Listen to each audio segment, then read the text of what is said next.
Hello guys, welcome to my channel. तर आपण इथे बघणार आहोत शिंपल्यांचं सुकं ही रेसिपी. तर त्यासाठी मी अगोदरच थोडी प्रिपरेशन करून ठेवले आहे. जे शिंपले आहेत ते मी स्वच्छ धुवून साफ करून शिजवून घेतलेल्या आहेत. चला तर मग आपण फोडणीची तयारी करूया. तर मी एका टोपामध्ये तेल गरम करून घेतलं आहे. तेल छान गरम झाल्यावरती आपण ॲड करणार आहोत हळद. आता मी ॲड करणार आहे ह्याच्यामध्ये लाल मसाला.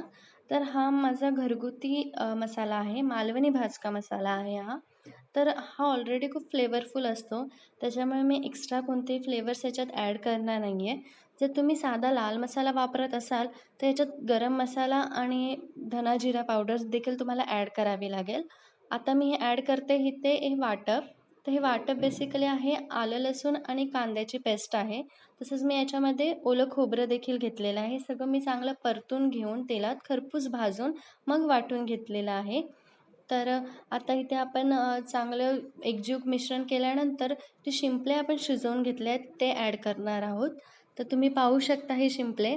तर हे मी कवरसहित घेतलेले आहेत. जर तुम्हाला आवडत नसतील, तुम्ही जर फक्त मांस घेत असाल शिंपल्यांचं तर तुम्ही तसंही करू शकता. बट ट्रस्ट मी यार, जर शिंपल्यांचं कवरच नसेल तर शिंपले खाण्यात काय मजा आहे.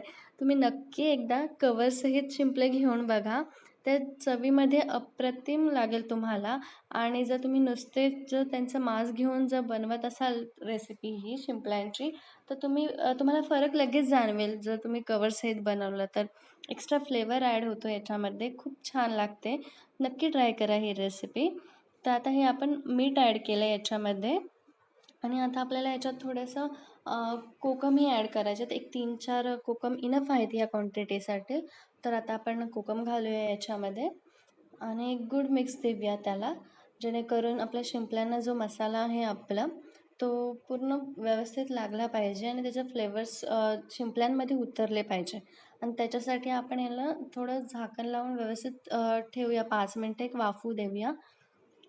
जर तुम्हाला हे ग्रेव्हीमध्ये हवं असेल ना तर तुम्ही याच्यामध्ये ह्या स्टेजला पाणीही ॲड करू शकता. म्हणजे तुमचा एक रस्सा तयार होईल शिंपल्यांचा. पण त्यासाठी मग वाटपचं प्रमाण तुम्हाला थोडं वाढवावं लागेल. जर पातळ क्वांटिटी हवी असेल तुम्हाला, पातळ रस्सा आवडत असेल तर इनफ आहे मग. हे 2 मिनटं आता आपण चांगलं रेस्ट करून देऊन बघूया. आपलं शिंपल्यांचं सुक्कं रेडी आहे. या तर मग खायला. Thank you for watching guys. Bye bye.